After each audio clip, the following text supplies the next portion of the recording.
Que Dios te bendiga, que Dios te guarde. Soy tu hermano José Arias y quiero compartir contigo una historia muy conocida. Es la historia del hijo pródigo. Queremos ver algunas enseñanzas que están a través de las escrituras y quiero compartirla contigo. Te invito a que te suscribas a nuestro canal, que nos siga y que también nos deje tu comentario, porque serán de gran bendición. La Biblia dice en Lucas capítulo 15, verso 11 en adelante, que es donde inicia la historia o el acontecimiento que queremos estudiar. Dice: también dijo, un hombre tenía dos hijos.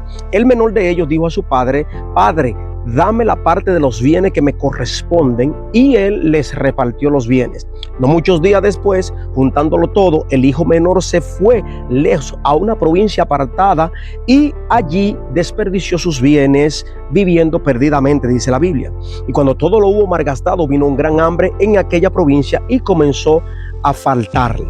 Aquí vemos a un hijo que solicita a su padre que le dé los bienes que le corresponden. Le está diciendo a su padre: yo quiero que tú reparta la herencia que me corresponda. Pero hay un detalle acá, y es que aquí hay algo devastador, porque solicitar la herencia era desearle la muerte al padre, porque era la forma en que se tomaba legalmente la parte que le correspondía como herencia.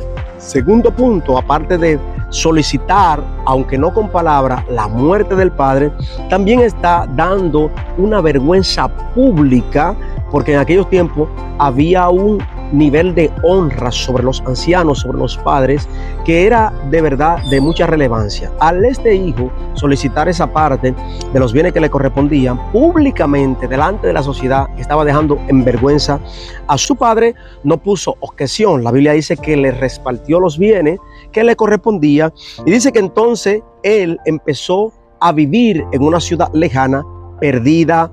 Y aquí hay un detalle: él no valoró los bienes que recibió, no los reinvirtió. De hecho, creo que si tuviera la capacidad para reinvertir o tuviera la mentalidad para poder pensar más, ni siquiera solicitaría los bienes estando su padre en vida, porque entendía que también estaba ofendiendo a la familia.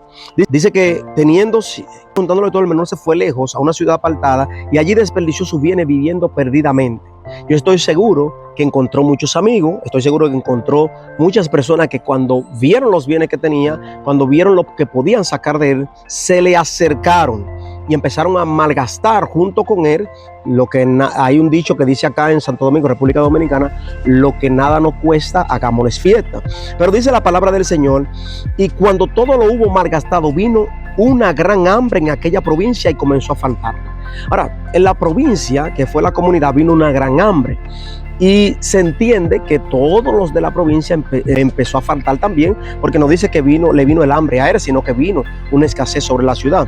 Ahora, ¿dónde estaban aquellos amigos que empezaron también a malgastar junto con él el dinero de los bienes que él había recibido? No apareció nadie para darle comida, ni siquiera trabajo, no querían emplearlo. Supongo que ni siquiera cerca de la casa lo querían tener. Sabiendo también que era un judío que había venido de otras tierras, nadie iba a los bienes que tenía o que poseía, o lo poco que había conseguido, porque había un hambre en toda la ciudad, a malgastarlo también con él. Dice que deseaba llenar su vientre, llenar su vientre. Dice: cuando todo lo vino gran hambre en aquella provincia y comenzó a faltar. Miren, le voy a decir una cosa. Aquí la Biblia dice que empezó a faltarle. Hay veces que Dios permite ciertas necesidades, porque yo estoy seguro que mientras él estuvo con los bienes que tenía y cuando tenía para gastar, nunca pensó en lo que los versículos más adelante mencionan. Si usted se fija, dice que cuando todo hubo malgastado, vino un gran hambre sobre aquella provincia y comenzó a faltarle. Y fue y se arrimó a uno de los ciudadanos de aquella tierra, el cual le envió su hacienda para que apacentase cerdo. El hombre empezó a vivir en un tiempo de vergüenza, en un tiempo de deshonra. Recuerda que la historia la relata Jesús con una visión o una óptica judía, porque Jesús era judío. Y entonces la vergüenza que empieza a vivir este joven, porque empieza a atender y a cuidar y a alimentar lo que ellos aborrecían o lo que para ellos era inmundo, como su ciudad o su cultura lo establecía. Y dice la palabra del Señor que él deseaba llenar su vientre de las algarrobas que comían los cerdos, pero nadie le daba. Nadie ni siquiera le ofrecía del desperdicio que comían los animales. ¿Por qué sucedía esto? porque simple y sencillamente, aún para la gente de la ciudad, que posiblemente algunos de ellos eran conocidos, de seguro era más importante su cerdo que la misma persona que antes le había dado de comer de los bienes de su padre. Y yo quiero que usted entienda esto. Dice la Biblia que cuando él se vio en esta situación, cuando él vio esta hambruna, dice, y volviendo en sí dijo, ¿cuántos jornaleros en casa de mi padre tienen abundancia de pan? Y yo aquí perezco de hambre.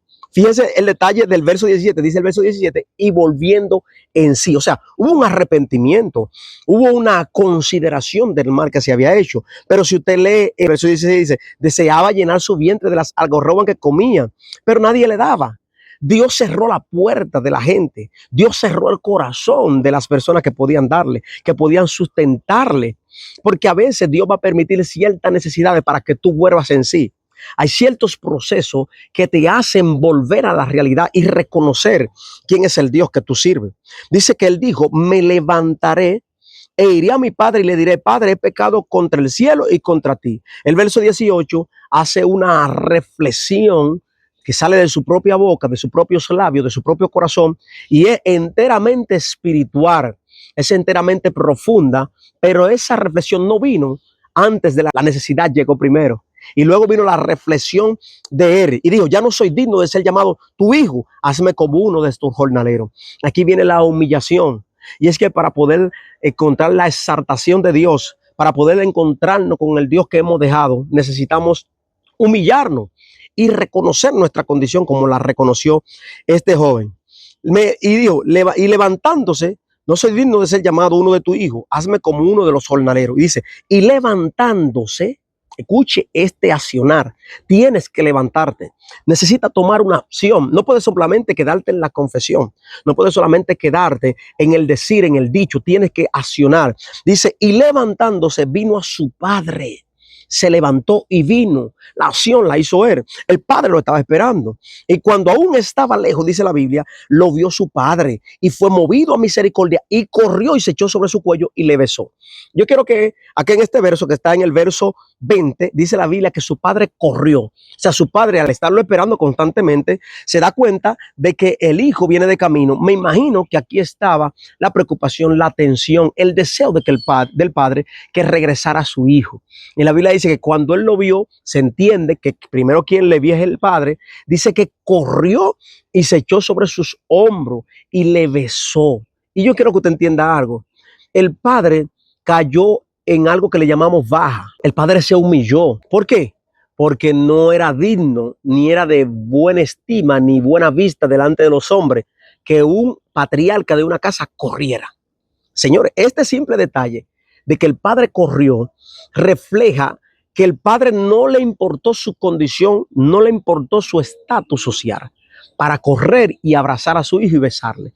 ¿No se le parece este acto de este padre a un acto que hizo el Padre nuestro que está en el cielo, que no importando ser Dios, se hizo como los hombres, que no importando el trono que tenía, descendió del cielo para que nosotros hoy podamos gozar de ese privilegio? Dice, pero dijo el padre, luego de que el hijo le dijo, Padre, he pecado contra el cielo y he pecado contra ti, ya no soy digno de ser llamado tu hijo. Oye, él reconoce su condición, pero dice, pero el padre dijo a su siervo, saca el mejor vestido y vestirle y poner un anillo en su mano y calzado en sus pies y trae el becerro gordo y matarlo y comamos y hagamos fiesta. El padre hace fiesta. La Biblia dice, de cierto digo que hay fiesta delante de los ángeles de Dios por un pecador que se arrepiente. Cuando tú te reconcilias, cuando tú vuelves a Dios, y no solamente estoy hablando esto para los amigos, tú también, hermano, cuando te reconcilias, cuando vuelves a Dios, cuando dejas de la prepotencia, cuando echas a un lado el ego, el orgullo y te vuelves a Dios, hay fiesta en los cielos, hay fiesta cuando hay reconciliación con tu Dios. Dice, porque mi hijo, sigue expresando el padre, muerto era y ha revivido, se había perdido y lo he hallado, y comenzaron todos a regocijarse. Hay regocijo, vuelvo y repito, delante de Dios y delante de los hermanos cuando un pecador viene al arrepentimiento, cuando un hijo perdido es encontrado. Y su hijo mayor, escuche esto porque aquí cambia un poquito la historia y quiero también hablar unos detalles acerca de esto. Y su hijo mayor estaba en el campo y cuando vino y llegó cerca de la casa, oyó la música y escuchó la danza. y empezó a preguntarse, y llamando a uno de los criados le preguntó, ¿qué era aquello? ¿Qué estaba pasando en la casa? ¿Qué había sucedido? ¿Por qué danza? ¿Por qué música? ¿Por qué fiesta? Y él le dijo, tu hermano ha venido y tu padre ha hecho matar el becerro gordo por haberle recibido bueno y sano. Déjeme decirle, hermano, que matar el becerro gordo es para algo especial. Cuando se mataba el becerro gordo, era porque la fiesta iba más allá de una fiesta común, una fiesta sencilla. Era que estaban celebrando una resurrección. Estaban celebrando la vida de alguien que estaba muerto. Estaban celebrando la vida de alguien que estaba perdido y ha sido encontrado. Pero esto no le cayó bien al hermano mayor. Dice la Biblia, entonces se enojó y no quería entrar a disfrutarte. Hermano, gózate con lo que se gozan. Disfruta con lo que Dios levanta. Aplaude los éxitos de otros. Cuando Dios use a tu hermano, también regocígate, deséale el bien. No permita que Satanás te llene el corazón de cosas que en nada te van a edificar en el sentido espiritual. Dice, entonces se enojó y no quería entrar. ¿Por qué algunos no quieren entrar? ¿Por qué algunos no quieren aplaudir? ¿Por qué te quedas callado? Salió por tanto su padre y le rogaba que entrase. Porque el padre quiere ver a sus hijos juntos. Porque el padre quiere que la unidad del pueblo sea una. Dice, mas él respondiendo dijo al padre, he aquí tantos años te sirvo, no habiéndote desobedecido jamás, y nunca me has dado ni un cabrito para gozarme con mis amigos. Oiga, hermano, parece que no estaba sirviendo por amor. Parece que estaba sirviendo por algún beneficio. Porque él no menciona lo mucho que ha recibido durante su vida. Él menciona lo que el padre no le ha dado, lo que él quería que sucediera. Pero él no sabía que ya todo lo que él tenía en sus manos o de lo que él no disfrutaba era de él. Dice, pero cuando vino este hijo tuyo, él sigue reclamando, que ha consumido tus bienes con rameras. Oye, el hombre estaba fuerte. Son palabras que tú la lees sencilla, pero estaba fuerte. Ese hombre se fue a cuerear, como decimos acá, disculpe la palabra. Ese hombre se fue a tomar mujeres rameras, a buscar prostitutas. Escuche esto. Has hecho matar para él el becerro gordo. O sea, ¿por qué no mataste un cabrito? ¿Por qué no mataste un chivito? ¿Por qué un macho cabri? No, ¿por qué el becerro más gordo? ¿Por qué hiciste una fiesta especial para este hijo tuyo? Él entonces dijo, hijo, tú siempre estás conmigo. Escucha esto, tú siempre, Dios siempre ha estado contigo y todas mis cosas son tuyas. Mas era necesario hacer fiesta y regocijarnos porque este tu hermano era muerto y ha revivido, se había perdido y es hallado. Hay un motivo más grande y más fuerte para celebrar, que nuestros hermanos han sido reconciliados. Vamos a regocijarnos con lo que Dios se regocija. No te sientas mal. Todo lo que el Padre está haciendo con otro, ella es tuyo. Todo lo que él está ahí es tuyo. Mira, hermano, y aquí, haciendo un resumen de todo lo que hemos leído y hemos explicado, aquí hay un detalle poderoso. Número uno, el hijo se fue, pero el padre nunca dejó de esperarlo. Número dos, el hombre desperdició, pero hubo un arrepentimiento. Y cuando hay arrepentimiento, debe de existir el perdón. Debemos de perdonarnos los unos con los otros. Número tres, el hombre regresa porque volvió en sí, tomó una acción, dice levantándose, dijo, e iré a mi padre y le diré, porque hay que confesar, porque el que cree y confiesa es salvo, y el regocijo del cielo estará con él. Y es importante que usted entienda este detalle. Cuando llegué a la casa, el padre se recogió. No le importó invertir lo que había que invertir, porque había recuperado a un hijo que estaba perdido, que estaba muerto y que volvió en sí. Y la Biblia dice que el padre le colocó el anillo, porque el padre no te va a colocar en el asiento de atrás. El padre no te va a colocar en los lugares despectivos. El padre te va a colocar en lugares de honra, en lugares donde tú puedes sentir su presencia y su amor. Él te va a abrazar con brazos eternos. Vuelve a tu padre, reconcíliate para que el Dios del cielo bendiga tu vida. Y recuerda, a ti descarriado, recuerda, a ti amigo, hay un lugar en la casa del Padre que espera por ti.